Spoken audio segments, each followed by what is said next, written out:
본 영상은 박태우 집사님과 김경희 권사님의 후원으로 제작되었습니다.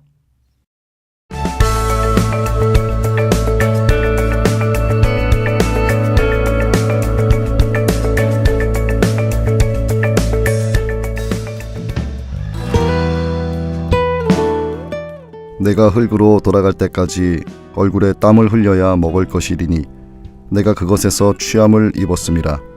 너는 흙이니 흙으로 돌아갈 것이니라 하시니라. 오늘은 창세기 3장 19절의 말씀, 천재 같은 바보, 바보 같은 천재라는 제목으로 말씀 전합니다. 심리학 교수 앤더스 에릭슨이 천재를 연구한 논문들을 집대성하였습니다. 천재는 태어나지 않고 만들어진다는 결론입니다. 과학자들은 이 논문들을 분석하여 천재는 1%의 영감과 70%의 땀과 29%의 좋은 환경 또는 교육으로 만들어진다고 하였습니다. 캠브리지 대학 편람에도 예술이나 과학 분야에서 크게 성공한 사람들의 지능지수는 115에서 130으로 나옵니다. 14%가 이 지능지수입니다. 1039건의 발명 특허를 받은 에디슨은 초등학교에서 수학 능력이 부족하다는 치욕적인 이유로 퇴교하였습니다. 아인슈타인, 고흐, 고갱, 차이코프스키 등 천재로 꼽히는 사람들도 아주 늦은 나이에 재능을 발휘함으로써 그들이 타고난 천재가 아니라 만들어진 천재, 곧 노력의 결과였음을 말해주었습니다.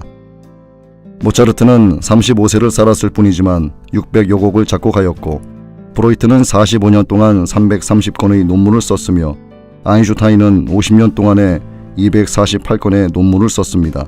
노력으로 빛난 사람들입니다. 노력은 인생을 결정합니다. 하나님도 아담과 하와에게 이마에 땀이 흘러야 그 소산을 먹는다고 하셨으며, 사도 바울도 게으름을 경계하며 일하기 싫어하거든 먹지도 말게 하라고 했습니다. 빈곤의 대표적 이유는 나태임에도 왜 악한 사람이 잘 사느냐고 묻는 이가 있습니다. 악해도 부지런하면 잘 사는 게 이치에 맞기 때문입니다. 잘 사는 것에 더 잘 사는 것, 그것은 하나님이 주시는 복입니다.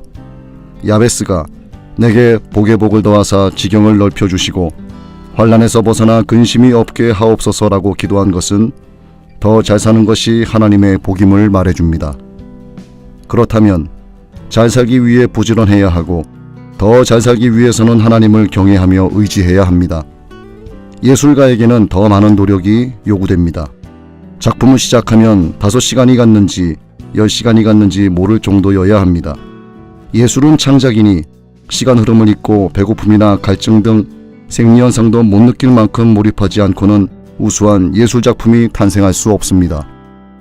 타고난 천재는 희귀합니다. 노력으로 만들어진 천재는 허다합니다. 그래서 세상에 천재가 따로 없고 바보도 따로 없는 것입니다. 모든 사람은 천재 같은 사람이거나 바보 같은 사람일 뿐입니다. 아니, 천재 같은 바보와 바보 같은 천재일 수도 있습니다. 어떤 노력이든 노력해야 합니다.